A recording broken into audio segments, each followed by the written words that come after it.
Real Virginia is proudly produced by the Virginia Farm Bureau Federation.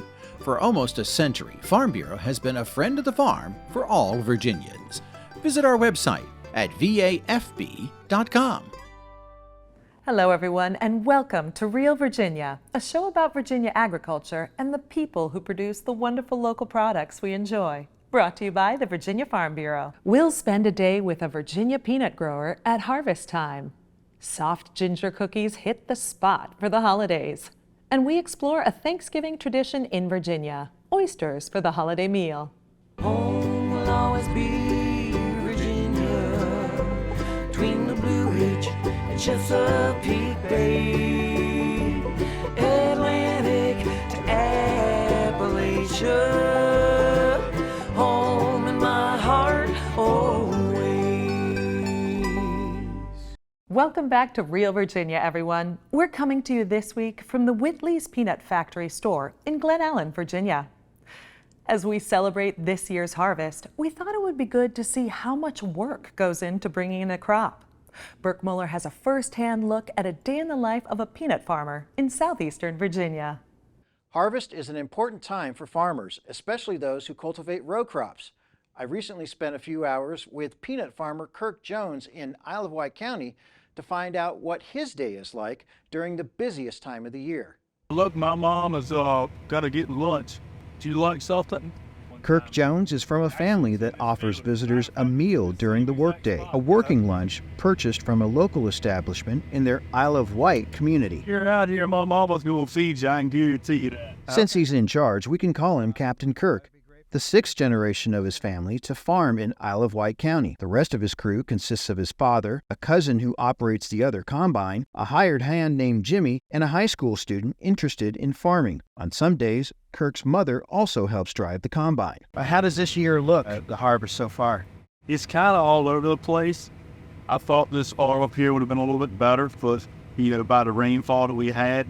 It delayed them a little bit, but it helped us in the long run. We're itching to start and itching to get going, but it softened up the ground, so we didn't have a whole lot of digger points burn up.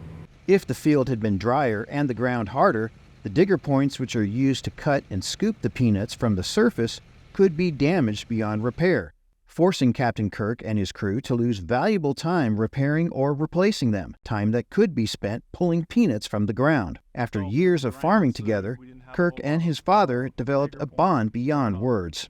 Everybody said, when me and my dad used to pick cotton together, me and him never talked on the radio. Okay. I knew what he was thinking, he knew what I was thinking. Mom said it was the most amazing thing. It looked like a ballet. During harvest, they aim to dig out 50 acres of peanuts a day. Once the bin is full, the peanuts are sent through this conveyor to a tractor pulling a receiving bin. One of the chief benefits of doing this is the time it saves. It allows Jones to keep digging while the two receiving bins take the peanuts to a trailer. Once the field is cleared or the trailer is full, they're taken to Birdsong Peanuts in Suffolk, where they are washed. The economic impact of peanuts in Virginia is significant. According to the U.S. Department of Agriculture, Virginia farmers anticipate harvesting 133 million pounds of peanuts in 2023, a 6% increase from the previous year. 29,000 acres of peanuts are expected to be harvested, a year-to-year increase of 1,000 acres.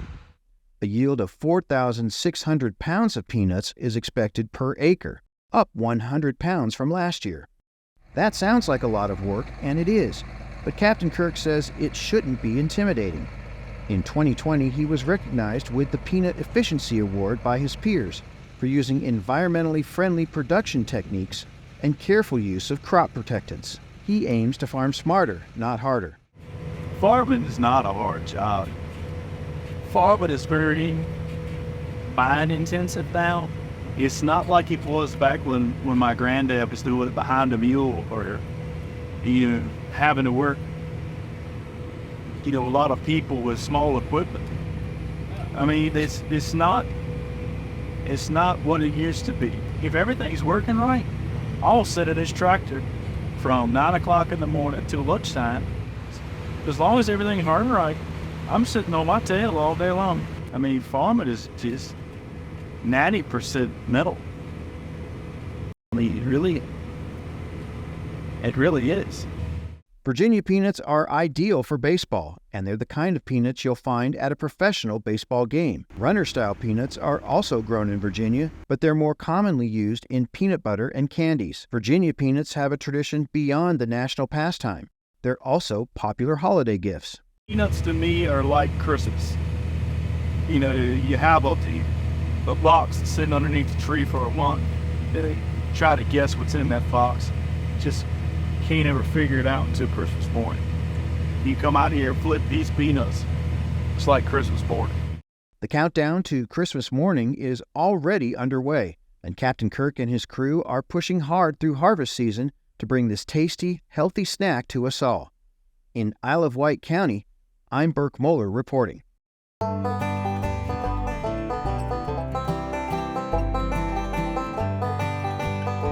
As of 2021, Virginia was the 8th largest peanut-producing state in the nation. Virginia-style peanuts, the ones sold at sports games and gourmet food shops, are the main variety grown here. In 2022, Virginia farmers earned more than $36 million from the sale of 141 million pounds of peanuts, raised in 7 counties in southeastern Virginia. The peanut industry used to be much larger in the Old Dominion, but when federal price supports ended 2 decades ago, many growers switched to other commodities. Quality Virginia peanuts are still one of Virginia's iconic crops and are especially popular as gifts during the holidays. Hi, I'm Mark Viette. Coming up on In the Garden, I'm going to talk about different ways to plant your fall bulbs. Stay with us. Farming is a rewarding way of life, but it can also be full of challenges. If you or someone you know is struggling, call or text the AgriStress helpline at 833-897-2473. It offers 24/7 access to professionals who can support someone in need and help find mental health services in your community. Please make the call, because healthy farms depend on healthy farm families. That's 833-897-2474. Fall is the season for planting bulbs for next spring. Mark Viette shows us how it's done in the garden. The bigger the bulb, the better. So keep that in mind when you're buying bulbs. Tulips, crocus, even amaryllis, the bigger the bulb, the better. And here are some really nice looking tulips, but you can get bigger ones than these. The other bulb, which I think is fantastic, are the daffodils. The daffodils are deer-proof, squirrel-proof, vole-proof. You can plant some of your bulbs individually with this bulb planter. Now, you can also purchase a little hand bulb planters. They don't work for me because this soil tends to be, even though it's great soil, it tends to be hard. So what you do is you can just come in and you twist and push and you get the soil out. And I probably would come in again because I like to plant them deeper. When you're done, you get your bulbs, either daffodils or tulips, and you're just going to come in like this and put them in and fill right over the top. It's that easy. So, some other things that you can consider to create holes is to use a drill.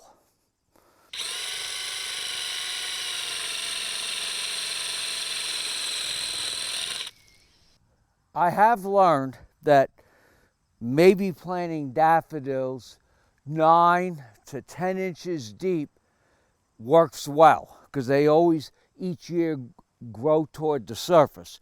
And tulips, I also like to put in a little deeper. In this case, I'm going to put in daffodils. So you can put either 1 or 2.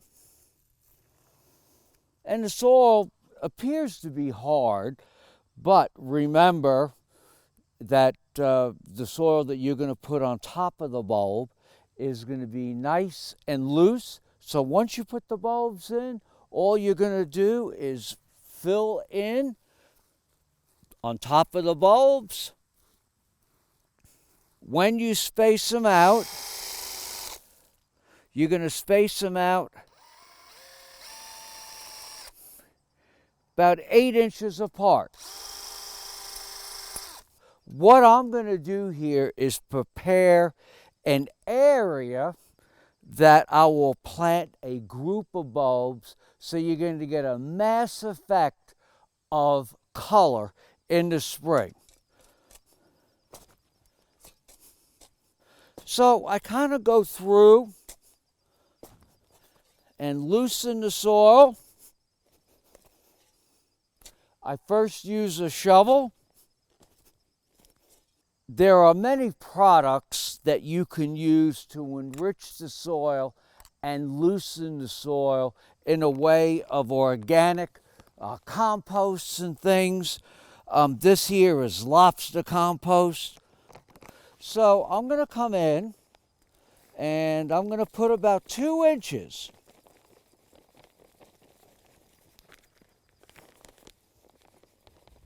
Then I'm going to take a fork and the reason I like a fork is it breaks up the clods of soil. What you see here is the soil's breaking up. But if you do it when it's wet, it compacts the soil and it ruins the soil for many years. So make sure the soil is loose and friable, and that means it breaks up. Once you're done, you're then going to take your shovel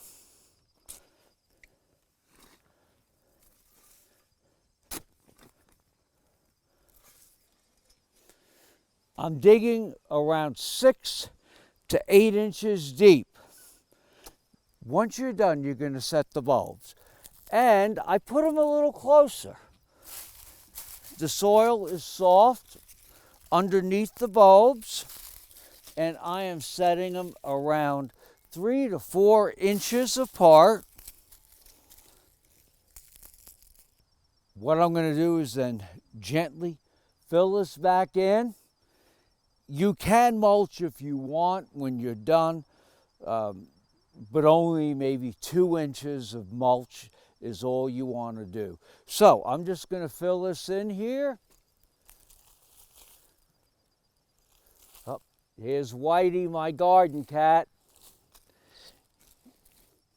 And that's all you do, and you could have another group here, and it'll give you a great display in the spring.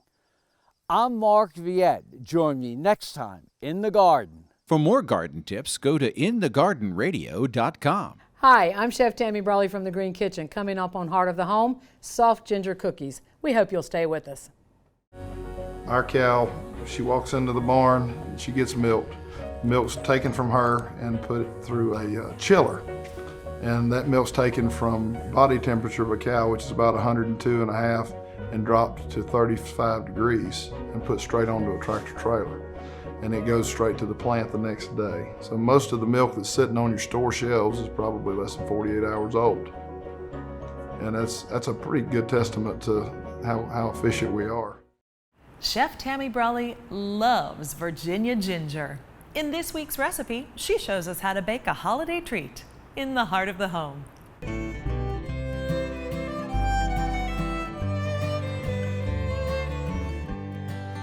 Hi, I'm Chef Tammy Brawley from the Green Kitchen, and welcome to Heart of the Home. Today I'm going to show you guys a delicious cookie recipe. You may already make a version of these or even these, but this is a soft ginger cookie. I love making these at Christmas time along with my other cookies. And today we're going to start with 2 cups of all-purpose flour. We're going to add a teaspoon of ground cloves, a teaspoon of ground ginger,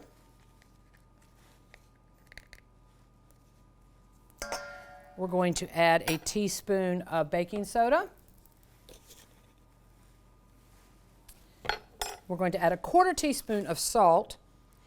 Now, if you've seen my episodes before, you realize that most of the time I don't measure, but baking is pretty crucial. You must measure. It is an exact science, I must say. And then to that, we're going to add some sugar. Now, I got a little trick to show you today when I was packing for filming.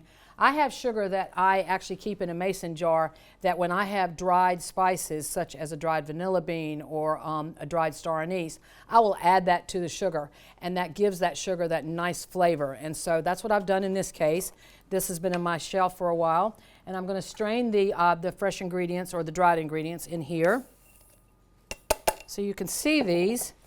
I have a cinnamon stick, I have a star anise, and I have vanilla bean. So these are dried spices, and now I will give a smell. Absolutely wonderful. It might change the ginger flavor just a little, but not much. And we want a cup of sugar in this, but I am actually going to leave some of it in the bowl, and you'll see why in a few minutes. So we're going to add most of that in there. And we're just going to kind of toss it around a little bit. And now we're going to add 1/4 cup of molasses as well. So I'm just going to use my handy dandy little measure here. Give roughly 1/4 cup. Molasses is going to give it that nice chewy texture and flavor.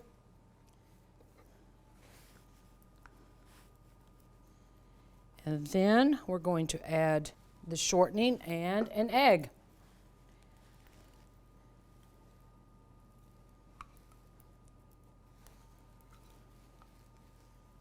All right, and an egg.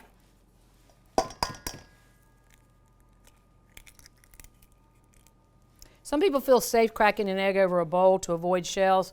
I've done it enough times that I feel comfortable doing it bare like that. So now we want to actually mix it up with a mixer, hand mixer, stand mixer, either one, it doesn't matter. Obviously you want to start on low.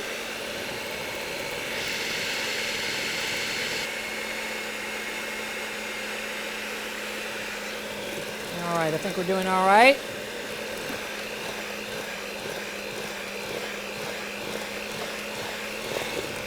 Now don't worry about it being too dry. This is going to come together more than you think. I can see it's already starting to do that. It's getting that nice brown molasses color to it. You hear the mixer slowing down a little bit. All right, and that's pretty much ready. You want to get just kind of a little couple fingerfuls. How big do you want the cookies? That's up to you. You might want big ones, you might want smaller ones. You want them to come together in a ball. And this is where that little sugar that I left over a little while ago in the bowl, this is where that's going to come in handy. You're going to roll your balls, get them all rolled out, and then you want to take that excess sugar that you've saved, and you want to put your cookies in there, and you just want to kind of roll them around. Get them coated with the sugar. Let them go into a parchment-lined sheet tray. And we're going to roll up the rest of them, and we're going to pop them in the oven. All right, so we rolled our soft ginger cookies in some granulated sugar. We put them on a parchment-lined sheet tray and into a 350-degree oven for about 10 minutes or so. And now we're going to take them out, and we're going to put them on a nice little doily-lined tray. I would recommend that you let them cool a little bit before you try to eat them. But then again, I have burned the roof of my mouth on many occasions when it comes to good cookies.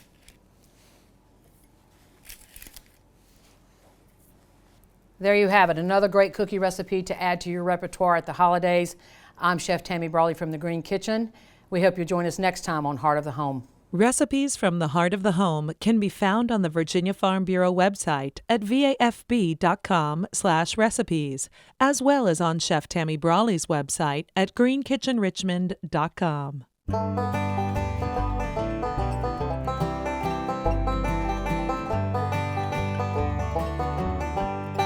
Ginger is readily available in grocery stores and farmers markets, both as a raw root and in powdered form. It's a popular ingredient in many cuisines and even in beer.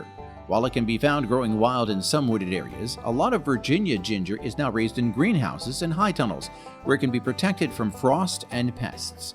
It's easy to raise ginger yourself. You can simply plant the raw root in a mixture of potting soil and compost in a large pot, or even in the ground. It can take 8 to 10 months for ginger to mature. Some families prefer oysters for their holiday meals.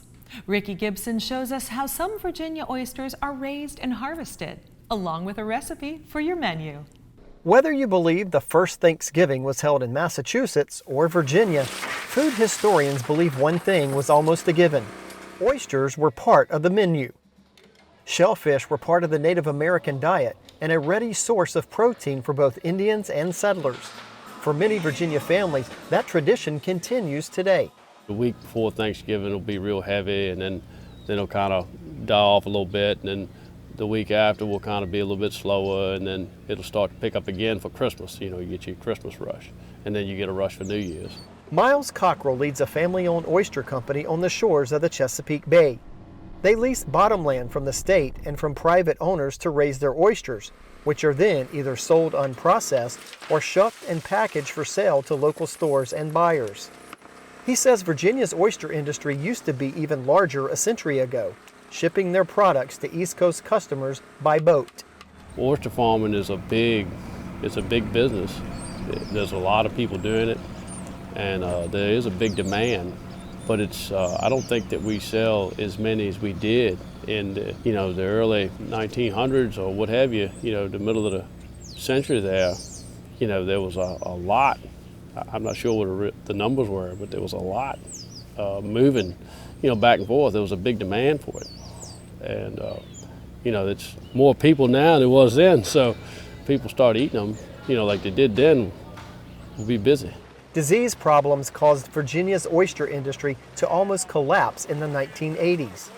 As the health of the Chesapeake Bay has improved, so has health of this traditional industry. According to state studies, in 2018, Virginia oyster growers and harvesters sold roughly 32.1 million oysters, and the total dockside value of oyster sales was $27.7 million. Cockrell says they start each day deciding which harvested oysters will be sold in bulk and which will be shucked for sale. Anything that we select to sell, we'll send that through the house, and then that'll get hand graded again on the table. They'll put that across the table, and they'll select, pull out if there's one or two dead or whatever, they'll get rid of that, and something's too small or misshapen or what have you, and then the ones that we want will go into they'll count into 100 or 80s or whatever, or 50s or whatever we count, and then they'll wash them again, and then we pack them in boxes or bags or retail packs or whatever we're doing. And then the shucking side, we'll select those, either they're grown on the bottom or they're cage raised, and we'll bring them in, wash them.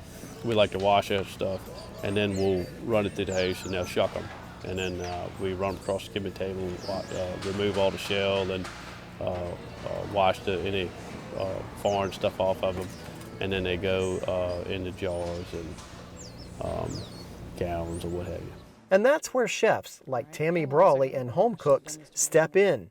Brawley uses oysters in several holiday dishes. We have got some Virginia pork sausage in there, just your plain breakfast sausage. You can choose the sage one, or you can choose a spicy one, whichever one you like. I personally just did plain. We've got celery in here, we've got some onions, and then Honeycrisp apple is in here. Oysters used to be harvested and eaten mostly in the fall and winter, but modern oyster varieties can be produced year-round in the wild or in aquaculture facilities. Cockrell says demand for their oysters still picks up in the fall. Well, there's all kinds of different ways you can do them. You can stew them, you can fry them, you can do all kinds of different casseroles with them. They're good raw, they're good with topped with cheese and put in the oven. Oyster Rockefeller, casinos. There's all kinds of different ways you can do them. My wife bought a book the other day. It was 101 ways to do oysters. So, she's been looking at that, and This is an old book. It's from the 30s. It's all kinds of different ways you can do them. One of the things that we love to do are oysters that have been broiled a little bit. I have a little muffin tin, handy dandy little mini muffin tin. I put a little butter into each cup, and now what I'm going to do is I'm going to come back and hit that with about 1/4 teaspoon of garlic powder. You could do fresh chopped garlic if you want and have the time. I don't happen to have any in the kitchen today, so we're just going to use garlic powder. And my son actually likes to add bacon bits to this particular dish. So we're going to add an oyster to each muffin tin. And now we're going to pop these under the broiler for about 5-10 minutes or so. We're going to pull our oyster dressing out of the oven. Nice and brown on top, absolutely delicious. I personally prefer it just a tad crispy, which is why I prefer dressing versus stuffing.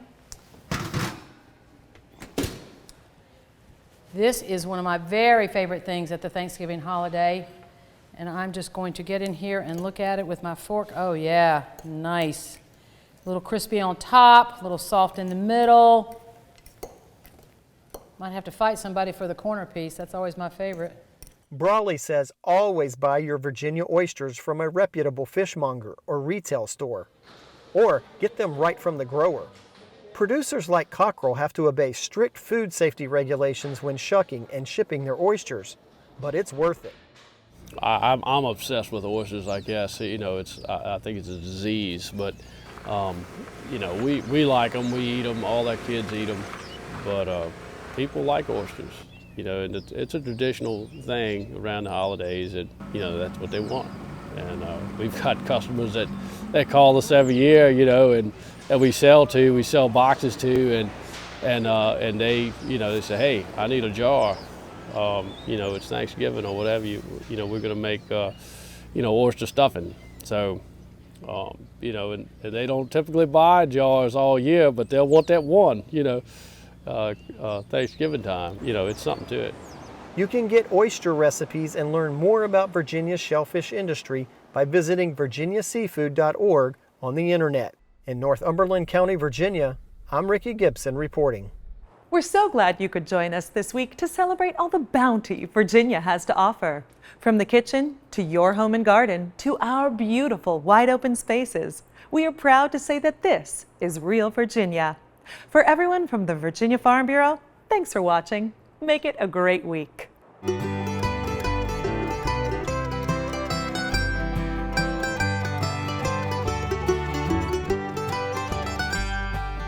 Home will always be Virginia, between the Blue Ridge and Chesapeake Bay, Atlantic to Appalachia.